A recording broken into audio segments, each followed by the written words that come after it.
Welcome to part 4 of my Black Sea series, this time on sails, ratlines, and flags.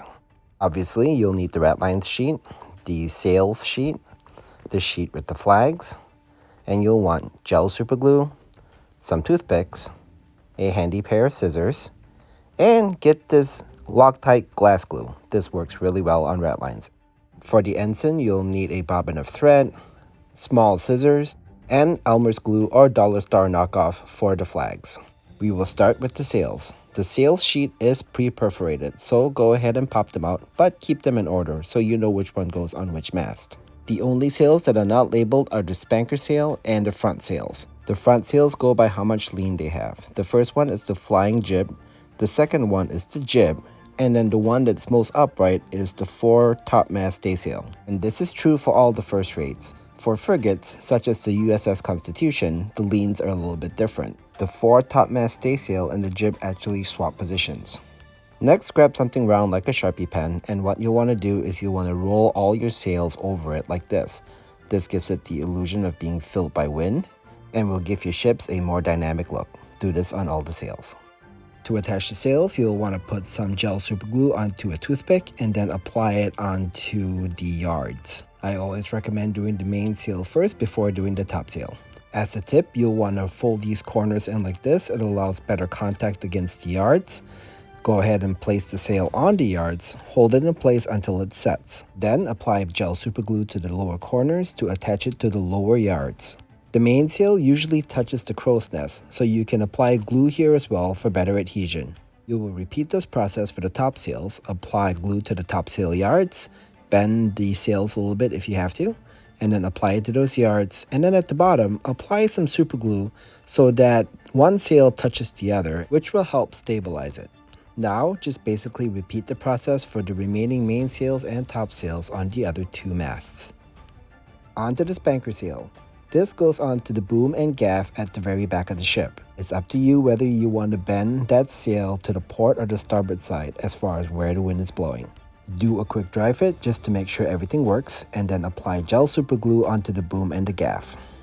Then move the spanker sail into position, press it against the boom and gaff until it sets, and then when you let it go, it should be in place. Moving on to the front sails, I recommend starting with the fore topmast staysail. Bend it to match the direction of the wind on the spanker sail. Next, you'll want to apply gel superglue onto the sail this time on the side that's going to go on the line. Then carefully attach the sail onto the line. It should quickly stick and stay in place. Next, simply repeat the process for the jib and the flying jib sails. If you find that these front sails are jiggling around too much, you can apply some glue between the sails so it actually stabilizes them and gets rid of some of that shaking. And with that, the sails are all done, and it's time to move on to ratlines. The ratlines from Warlord Games are transparent acetate pieces like this. For frigates, you get 3 sets, you only need 1 of them, so cut away the other 2 and just keep them aside. Peel off the paper backing in the back, and then after that, you'll want to use the scissors and cut out each of the ratlines so that they are individual pieces. Now, the largest ones are going to be for the main mast, the second largest is going to be for the foremast, and then the smallest are going to be for the mizzen. There is going to be a dull and a shiny side to each one, and you'll want to use the shiny side out. To attach these, you'll want to use Loctite glass glue. This prevents white fogging that you would usually get with super glue. Apply it directly to this area of the hull and then onto the crow's nest. Next, pivot the ratline on the hull up onto the crow's nest. Let it drop, and if you have to, use a toothpick to position and press everything in place, and then let the glue set. Repeat this with all the ratlines and all the other positions. And once you have all 6 ratlines in place, the ship is basically done and now ready for ensigns and flags.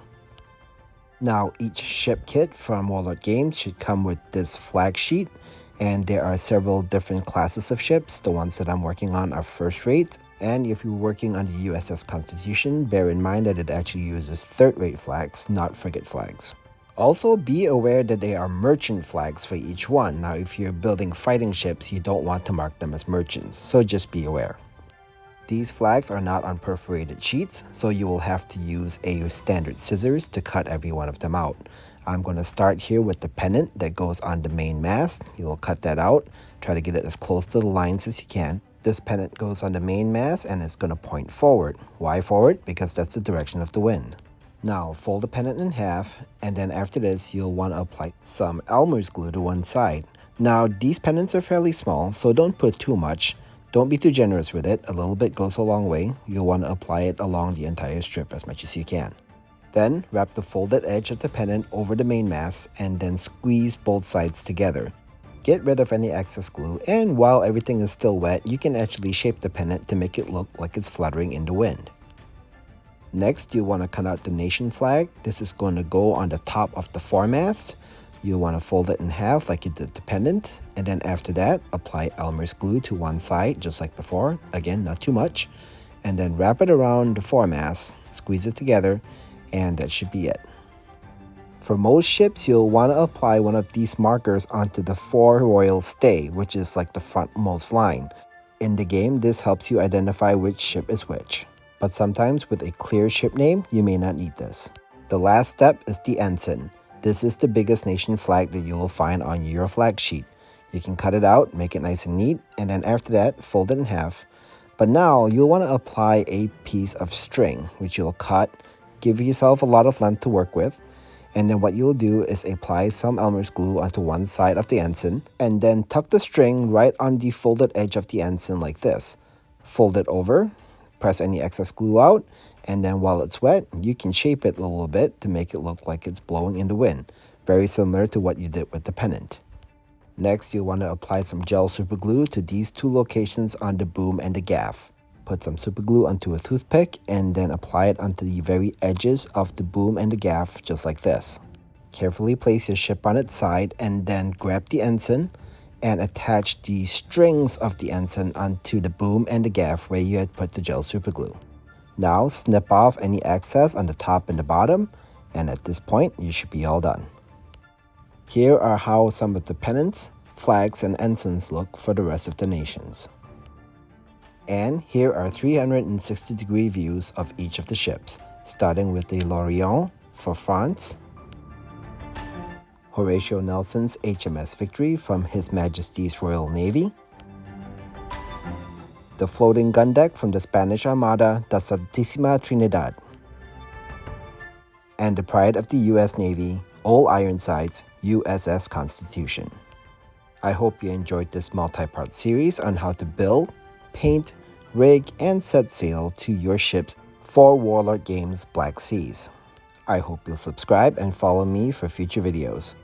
Until then, happy hobbying, wargaming, and I will see you soon.